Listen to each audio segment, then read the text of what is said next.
Good morning, welcome to Goodwill Commodities. In this video presentation, we will see how we can trade in MCX copper and nickel market in the same video. Before looking into that, let us see what happened in the last few weeks in copper market and what we expected. The chart you're seeing is 7-minute candlestick chart for copper market. As a follower of our video presentation, you may know that we targeted this 340 zone for buying. And we expected that the price will test 360. So the same thing happened in the month of September, and from that price onwards we stopped posting our video presentation. Just we want to watch the price action. So after reaching 360 last week, what happened? The price constantly maintained 366 as a resistance.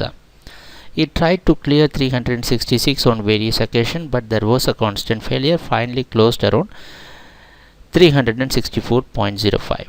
So this was the entire price action what happened in the last few weeks.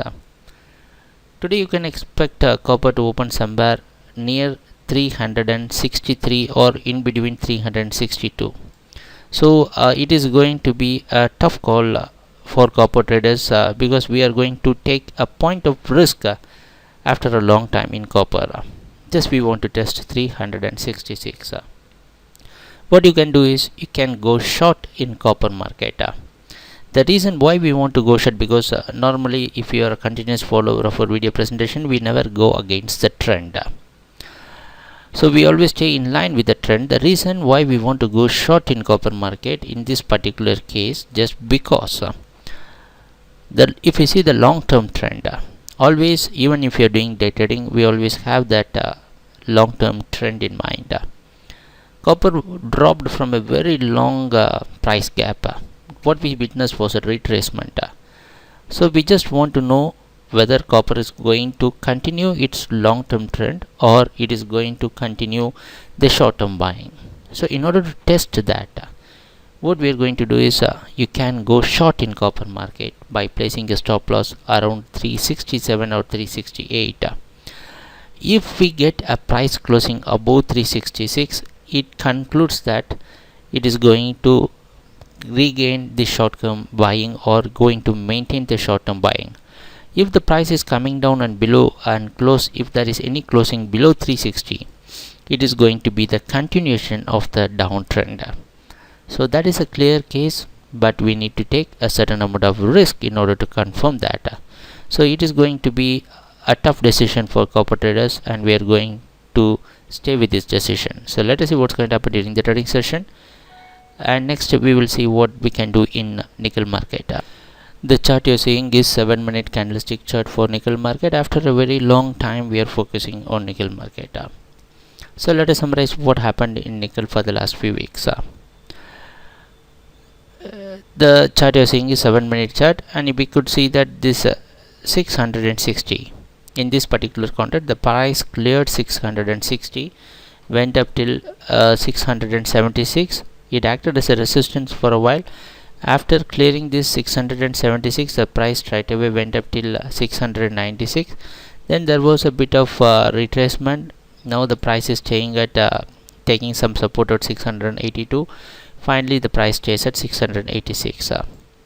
So this is the entire price action what happened in nickel market.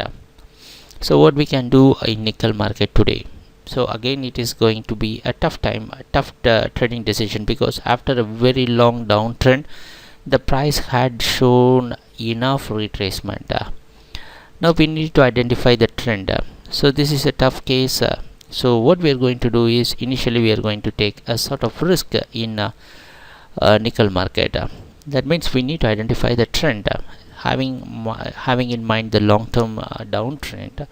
What we can do is we need to identify whether this pullback will continue or it is just a retracement of what happened in the earlier previous month.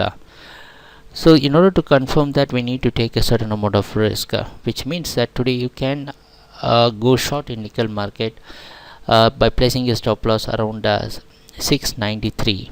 So you can place a stop loss around 693 and you can go short in nickel market. So what we are expecting was the price will come and test 676. in this particular case book profit and exit from the market if things goes according to our plan. But still, if we get a price closing above 686, which means that there is still nickel has got enough strength to stay in buying. So it is going to be a testing time and tough time for nickel traders. That is, we are left with a few options. This is one way we can test the market. The other hard way is go and buy till 676. You can go for a buying till 676, placing a stop loss at 673. Then we can test the market. Both the ways you can test the market, but we prefer the hard way by going short, having in mind the long term downtrend. So let us see what's going to happen during the trading session. Thanks a lot for watching our videos. Happy trading. Take care. Bye.